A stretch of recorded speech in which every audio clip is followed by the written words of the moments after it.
La tragedia di Falco, per quanto riguarda la regione c'è già un... Ma questa è un'autentica tragedia, il 22 agosto 2009, me la ricordo bene, 4 morti, 4 ragazzi morti, e ha lasciato un segno indelebile nella nostra comunità, ma lo lascia nelle loro famiglie, la mia vicinanza va ancora alle loro famiglie, ai loro cari, alle persone che li hanno amati, insomma a tutti coloro che li conoscevano bene, meglio di noi.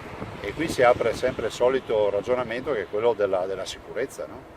E di fare appello ai cittadini, e visto e considerato che io sono andato a molti funerali di ragazzi del soccorso alpino, di fare appello ai cittadini di sapere che se si va in montagna non si va con l'infradito, si va attrezzati, in sicurezza, perché si può mettere a repentaglio la propria vita e purtroppo anche quella dei soccorritori, e io non voglio vedere questi fatti.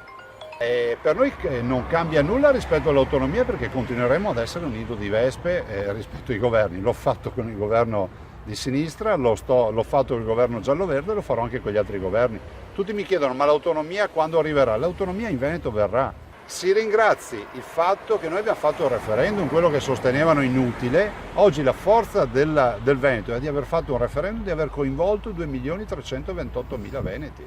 E quindi questo referendum sarà sempre il tormento di ogni governo, perché noi dobbiamo avere l'autonomia, non possiamo accettare che dopo 14 mesi di governo ci sia un vice premier che ci dice che vuole fare una commissione per valutare la nostra autonomia. È un'offesa nei nostri confronti, è una presa in giro, e la si finisca di dire che è una battaglia contro il nord e contro il sud, che è la secessione dei ricchi o altre boiate del genere, perché basterebbe leggere prima la Costituzione e dopo il nostro progetto per capire che c'è la solidarietà, che c'è l'unitarietà nazionale. E quindi rispondo anche al premier Conte quando dice ieri, con un passaggio veramente che è stato quasi insignificante sull'autonomia, che poteva parlare di più di autonomia, magari fare anche un mea culpa, perché dopo 14 mesi non puoi dire faremo l'autonomia e garantiremo la solidarietà e l'unità nazionale, perché è come dire compreremo un'auto e garantiremo che abbia 4 ruote.